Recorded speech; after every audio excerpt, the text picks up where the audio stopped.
So let's bring in Independent Institute Senior Fellow Judy Shelton. Judy, Jefferson focused on communication, but there are a couple of things about the current Fed, and then let's be honest, economists in general. One, the lack of diversity of thought. When the Senate failed to approve your nomination at the Fed, there was an NPR interview. I want to share a snippet of it with the audience. Take a listen. What makes her so controversial? What are those unorthodox views she has? Well, she has a history of some pretty unusual statements. Unusual statements? You're an economic historian. Unusual?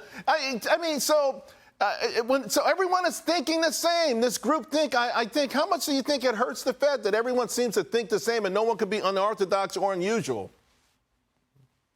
I think it's a shame. Really, the only diversity that should count at the Fed is intellectual diversity. And that quite often reflects your political affiliation and your philosophy. For instance, some people toward the right tend to believe that a free market economy is the best way to deliver prosperity. So they believe in price signals, and they just think stable money would be the best thing the Fed could provide.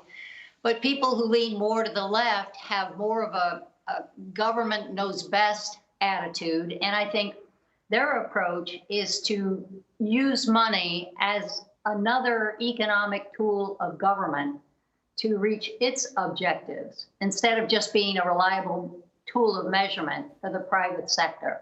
So the fact that the political affiliation of the 400 economists who work just for the Board of Governors of the Federal Reserve in Washington is more than 10 to 1 registered Democrats to Republicans. That's true throughout the Federal Reserve system. Right.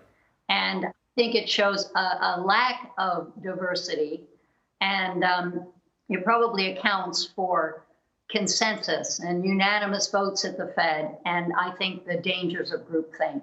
You know what? That leads me to the other thing that bothers me. They're never in doubt, even when it turns out they're 100% wrong, right? You think about the 2020. Yeah. Nobody sounded the alarm there about the prospect of all of this fiscal spending, knowing that $2 trillion in spending was going to happen. Instead, here's a headline. Here's why economists don't expect trillions of dollars in economic stimulus to create inflation. Again, the unorthodox opinion, the old school opinion was economics 101. $2 trillion of money chasing too few goods, it guarantees inflation.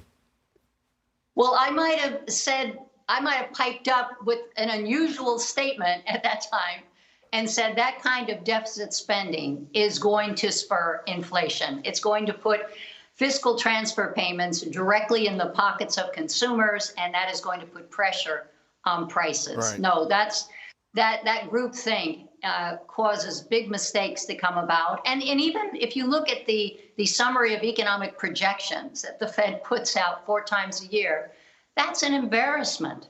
I mean, they've been so wrong in predicting inflation. And unless you think the members of the Federal Open Market Committee are somehow omniscient, I don't know why anyone thinks that forward guidance provides any better indication of where even the Fed is going to go. Right.